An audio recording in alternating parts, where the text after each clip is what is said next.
Bismarck said, "With these questions, it's not goodwill statements that matter, but potentials." And we can see that military infrastructure is heading towards our borders. What for? No one is posing threat. And finally, we have been talking about democracy. It's a thing we should always think about. The responsibility of those in charge is enormous. Is it spreading to international relations? How can you be a good-willing Democrat inside the country and a scary monster outside? What's democracy? It's power of the people. In Ukraine, polls show more than 80% of the population does not want country's accession to NATO. And our partners say that Ukraine will be in NATO. So they have decided everything for Ukraine. Their opinion doesn't mean anything. Are you saying this is democracy?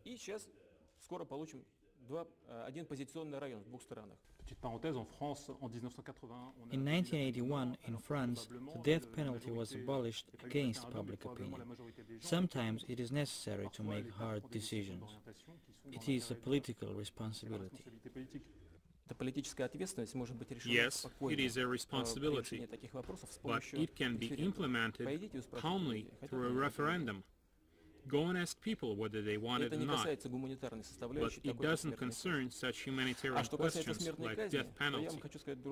We always hear things like, we are civilized countries in the West, and when choosing partners, we should follow common values. Remembering the hard events in the Caucasus several years ago, thank God it's over now.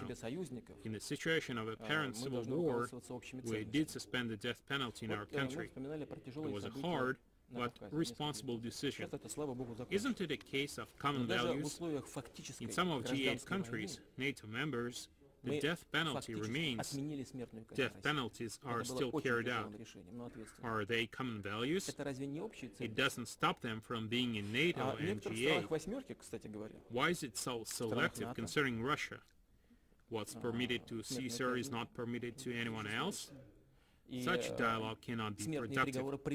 We should show our hands, treat each other honestly, respect each other, and then a lot can be done.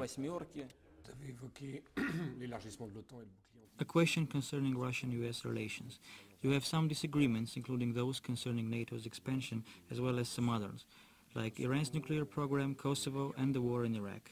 How do you assess the results of President Bush's policies, and what is the state of your relations with the US?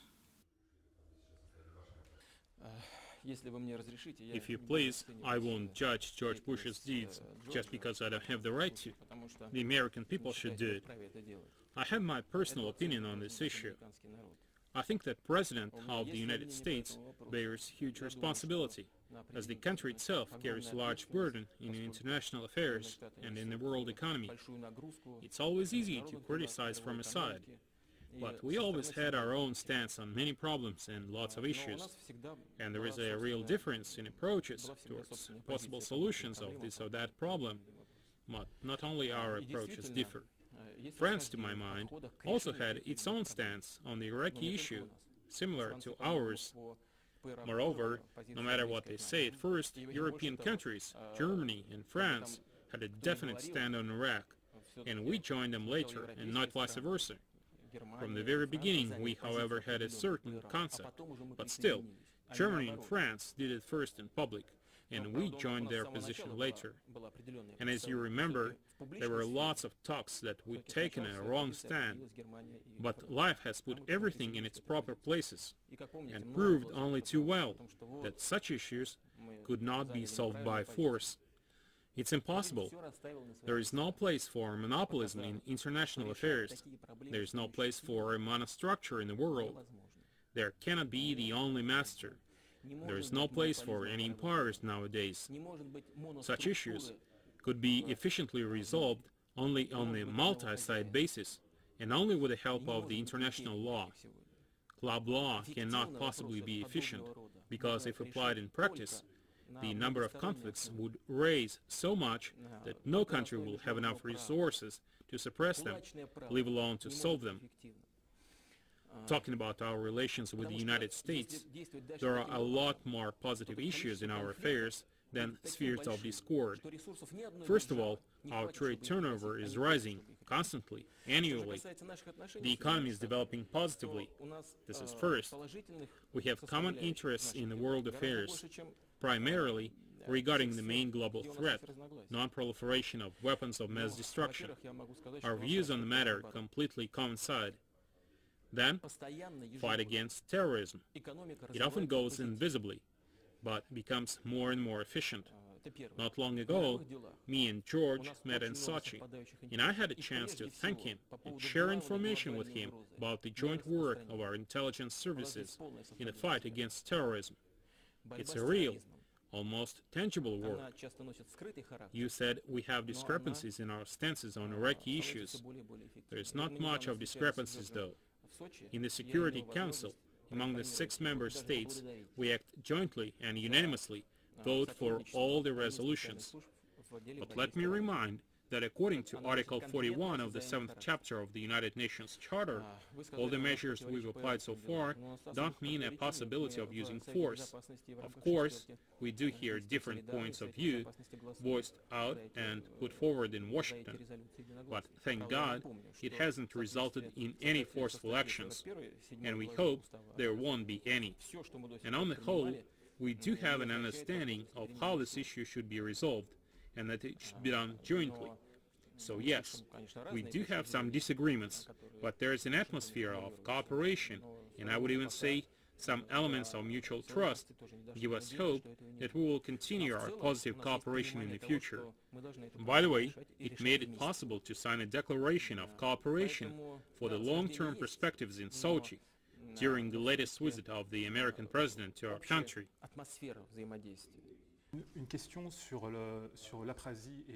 A question about Abkhazia and South Ossetia. Russia doesn't recognize the independence of these 2 separatist regions, but Russia intensifies its control over them. In the end, why aren't you satisfied with the current state of affairs? Maybe it's the best solution to the problem.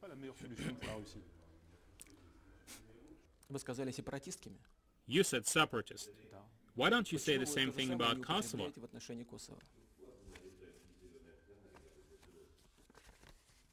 You don't want to answer? You don't have the answer. And you can't possibly have any answer. But there were lots of Georgian refugees in Abkhazia. It's the opposite situation. No, not the opposite, but 55,000 Georgians have already returned to Abkhazia's Gali district. This process could have been continued, but for the forceful pressure of Tbilisi. You know, back in 1919, when the so-called socialist revolution, or how it's called now, the socialist coup, happened, Georgia became an independent state, and Ossetia announced that it didn't want to be part of Georgia. And Georgian authorities undertook some punitive expeditions, which the Ossetians still called extirpation, cleaning out. These are long-standing and deeply rooted conflicts. In order to solve these problems, one needs patience and respectful attitude towards those small ethnic groups in the Caucasus, not pressure and threat of violence. Currently, people talk a lot about the Georgian UAVs shot down over Abkhazia, claiming they were brought down by Russian systems. But somehow nobody talks about the fact that any such flights over the conflict zone are prohibited by existing agreements. What are those flights? Those are reconnaissance flights. What do they need reconnaissance for? They need intelligence for their military activities. What does this mean? This means one of the 2 sides is getting ready to resume bloodshed. Do we want this to happen? Nobody wants this. In order to preserve the unity of the country, particularly in order to make those small ethnic groups want it, one has to have a dialogue with them. This is what we have always encouraged our Georgian partners to do. Not pressure, not threat of violence. The situation in Ossetia is even more complicated. The Ossetian people ended up being divided into 2 parts, South Ossetia and Northern Ossetia. They are divided by mountains. But this is one and the same people. Part of them lives in Russia, north of the mountains, while the other part lives in Georgia. We need to have a normal, peaceful dialogue. President Saakashvili has proposed a peace plan for Abkhazia that envisages unprecedented autonomy, a quote, and a post of vice president in the Georgian state for an Abkhazian. Also the right to participate in consultations on all issues related to the legislative reform. Does this proposal suit you? More importantly, it should suit the Abkhazians. How did this ethnic conflict start?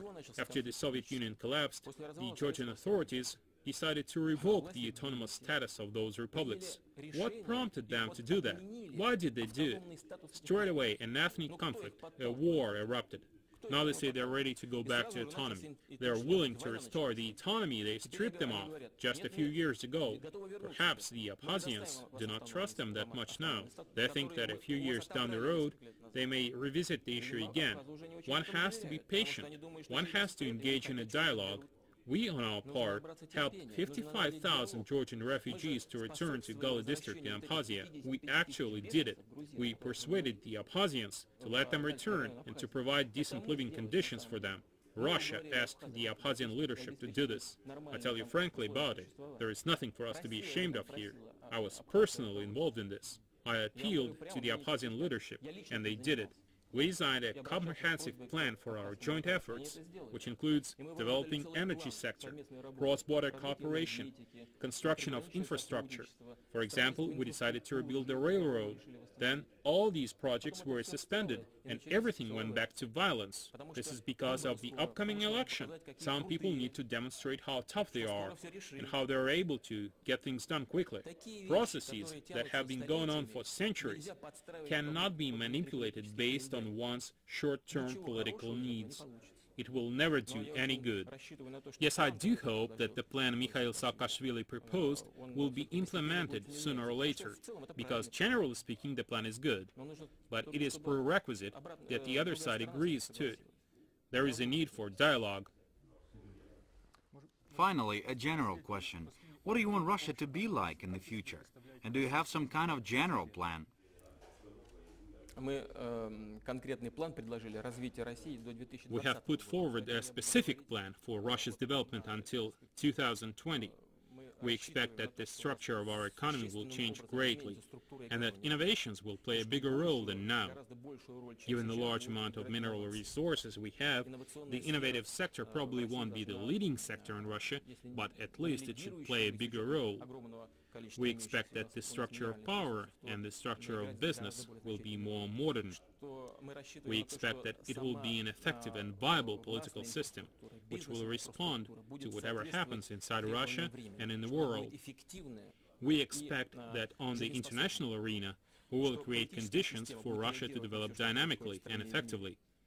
We expect Russia to be a competitive nation. We expect that people in our country will feel safe and will be able to easily make long-term plans for their families.